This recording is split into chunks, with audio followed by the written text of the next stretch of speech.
प्रदेश के अंदर संस्थान और अन्य उससे जुड़े हुए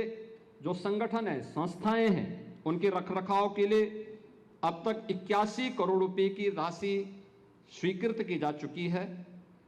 प्रदेश में राज्य विधिक सेवा प्राधिकरण के भी नवीन कार्यालय के लिए 22 करोड़ 92 लाख रुपए की राशि से यह निर्मित किया गया है और डॉक्टर राजेंद्र प्रसाद राष्ट्रीय विधि विश्वविद्यालय प्रयागराज के निर्माण के लिए भी 387 करोड़ रुपए से अधिक की राशि इसे उपलब्ध करवाई गई है, जिस पर निर्माण कार्य प्रगति पर है।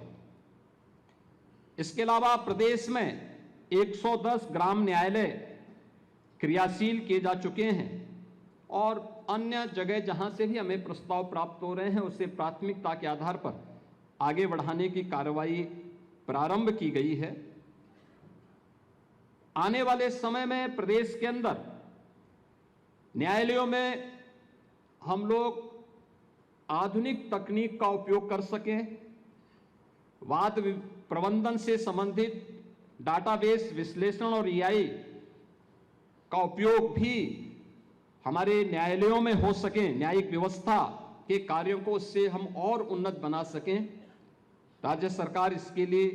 पूरी प्रतिबद्धता के साथ कार्य को आगे बढ़ाने के लिए प्रतिबद्ध है। न्यायिक व्यवस्था में डिजिटल बुनियादी ढांचे के निर्माण के साथ ही interoperable criminal justice system के अंतर्गत e courts, e policing, e prison, e prosecution और ई फॉरेंसिक के इंटीग्रेशन के लिए भी प्रदेश सरकार पूरी प्रतिबद्धता के साथ कार्य कर रही है। प्रदेश के अंदर लिटिगेशन टाइम को कम किया जा सके, इस दिशा में राज्य सरकार पूरी मजबूती के साथ न्यायपालिका के साथ मिलकर के हर प्रकार का सहयोग करने को तैयार है। मेरे सामने न्यायिक अधिकारियों से जुड़े हुए कुछ समस्याओं को भी उत्तर प्रदेश न्यायिक सेवा संघ ने यहाँ पर अपनी बातें रखी थी और स्वाभाविक रूप से उसमें से बहुत सारी बातें ऐसे लग रही थी जैसे कि ये बहुत पहले होना चाहिए था। 2018 में हम लोगों ने उत्तर प्रदेश के न्यायिक अधिकारियों के लिए जो उनका कल्याण कोष था उसका एक कॉर्पस फंड हम लोगों ने उस समय तैयार किया था 10 करोड़ का। स्वाभाविक रूप से समय के साथ हम आगे बढ़ेंगे, सुरक्षा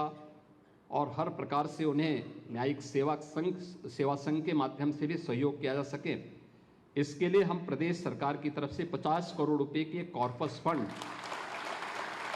उत्तर प्रदेश न्यायिक सेवा संघ को उपलब्ध करवाने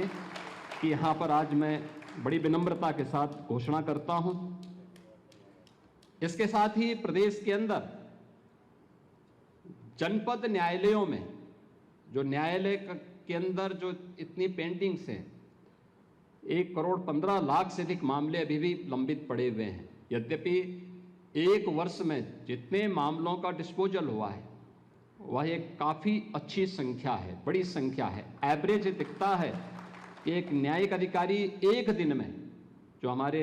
न्यायिक सेवा संघ के अधिकारी बोल रहे थे, तो उसमें एवरेज ऐसे आ रहा था कि अगर उनकी छुट्टियों को भी हम काट दें, माने छुट्टी के दिन भी काम कर रहे हैं, तो भी 10 मामलों का उन्होंने डिस्पोजल किया है एक दिन में एक अधिकारी ने। न्यायिक अधिकारी सेवा संघ के द्वारा जो यहां पर जनपदीय न्यायालयों में जो डिपोजिशन राइटर के बारे में मांग की गई है, ये संख्या काफी बड़ी है, लेकिन हम लोग इन्हें आउटसोर्स से इसमें सैद्धांतिक सहमति दे रहे हैं। इस बारे में एक बार ये लोग अपने ठोस प्रपोजल हमारे पास आता है तो हम इसको भी और मजबूती से आगे बढ़ाएंगे, जिससे न्यायिक कार्यों को और तेजी के साथ हम आगे बढ़ा सकें। एक मामला जो हमारे सामने आया है और स्वाभाविक रूप से सबकी इच्छा भी होगी कि सभागार में बैठ कर के लोग बड़े आनंद के साथ इस कार्यक्रम को सुन भी रहे हैं और आनंद भी ले रहे हैं, क्योंकि हॉल एयर कंडीशनड है। स्वाभाविक रूप से समय के साथ हम आगे बढ़ेंगे, सुरक्षा और हर प्रकार से उन्हें न्यायिक सेवा संघ के माध्यम से भी सहयोग किया जा सके, इसके लिए हम प्रदेश सरकार की तरफ से 50 करोड़ रुपए के कॉर्पस फंड उत्तर प्रदेश न्यायिक सेवा संघ को उपलब्ध करवाने की यहां पर आज मैं बड़ी विनम्रता के साथ घोषणा करता हूं। इसके साथ ही प्रदेश के अंदर जनपद न्यायालयों में जो न्यायालय के अंदर जो इतनी पेंडिंग्स हैं, 1,15,00,000 से अधिक मामले अभी भी लंबित पड़े हुए हैं। यद्यपि एक वर्ष में जितने मामलों का डिस्पोजल हुआ है वह एक काफ़ी अच्छी संख्या है, बड़ी संख्या है। एवरेज दिखता है कि एक न्यायिक अधिकारी एक दिन में, जो हमारे न्यायिक सेवा संघ के अधिकारी बोल रहे थे, तो उसमें एवरेज ऐसे आ रहा था कि अगर उनकी छुट्टियों को भी हम काट दें, माने छुट्टी के दिन भी काम कर रहे हैं, तो भी 10 मामलों का उन्होंने डिस्पोजल किया है एक दिन में एक अधिकारी ने। न्यायिक अधिकारी सेवा संघ के द्वारा जो यहां पर जनपदीय न्यायालयों में जो डिपोजिशन राइटर के बारे में मांग की गई है, ये संख्या काफी बड़ी है, लेकिन हम लोग इन्हें आउटसोर्स से इसमें सैद्धांतिक सहमति दे रहे हैं। इस बारे में एक बार ये लोग अपने ठोस प्रपोजल हमारे पास आता है तो हम इसको भी और मजबूती से आगे बढ़ाएंगे, जिससे न्यायिक कार्यों को और तेजी के साथ हम आगे बढ़ा सकें। एक मामला जो हमारे सामने आया है और स्वाभाविक रूप से सबकी इच्छा भी होगी कि सभागार में बैठ कर के लोग बड़े आनंद के साथ इस कार्यक्रम को सुन भी रहे हैं और आनंद भी ले रहे हैं, क्योंकि हॉल एयर कंडीशनड है। वैसे भी न्यायिक पीठ पर बैठा हुआ न्यायिक अधिकारी बड़ी कूलिंग उसमें रहे तो मुझे लगता है कि न्याय उतना ही अच्छा हो सकता है। जब न्यायिक सेवा संघ के अधिकारी मेरे पास आए थे तो मैंने उनसे पूछा, मैंने कहा मैं एक जनपद न्यायाधीश के चेंबर में मुझे एक दिन किसी बहाने जाने का अवसर मिला था, तो मैंने देखा बड़ी गर्मी है वहां पे, और गर्मी तो यानी प्रकृति के द्वारा प्रदत्त गर्मी तो थी ही, अधिवक्ताओं की गर्मी और भी उसको बढ़ा दे रही थी। इन लोगों के आने के पहले मैंने स्वयं भी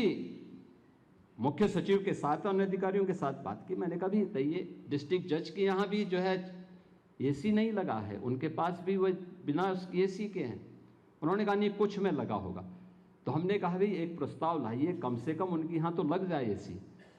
और आज मैं इस बात की घोषणा करूंगा कि उन सबको वातानुकूलित करने के लिए प्रदेश सरकार पूरा सहयोग करेगी, जिससे अच्छी सुविधा वहाँ पर होगी तो उसको हम और अच्छी व्यवस्था के साथ आगे बढ़ाएंगे। और एक अन्य बात जो है वह है कि सुरक्षा से संबंधित भी एक मामला सामने रखा है। मुझे लगता है कि प्रदेश सरकार इस मामले में आपसे उचित प्रस्ताव लेकर के और प्रत्येक जनपद स्तर पर इस मामले को भी पूरी प्रतिबद्धता के साथ आगे बढ़ाएगी। मैं एक बार फिर से उत्तर प्रदेश न्यायिक सेवा संघ से जुड़े हुए आज के इस अधिवेशन में आप सबका यहाँ पर खासतौर पर अपने इलाहाबाद उच्च न्यायालय के मुख्य न्यायाधीश महोदय का, अपने इलाहाबाद उच्च न्यायालय और लखनऊ उच्च न्यायालय के हमारे वरिष्ठ न्यायाधीश महोदयों का, अन्य सम्मानित न्यायमूर्तियों का, रिटायर्ड न्यायमूर्तियों का और आप सभी न्यायिक सेवा से जुड़े हुए प्रदेश भर के सभी न्यायिक अधिकारियों का लखनऊ आगमन पर हृदय से मैं आपका स्वागत करता हूं। आपके इस अधिवेशन के प्रति अपनी शुभकामनाएं देता हूं और विश्वास करता हूं कि आप प्रदेश भर के अंदर न्यायिक क्षेत्र की इन चुनौतियों के साथ साथ उसके समाधान का मार्ग प्रशस्त करेंगे। आप सबके प्रति मेरी शुभकामनाएं हैं। धन्यवाद। जय हिंद।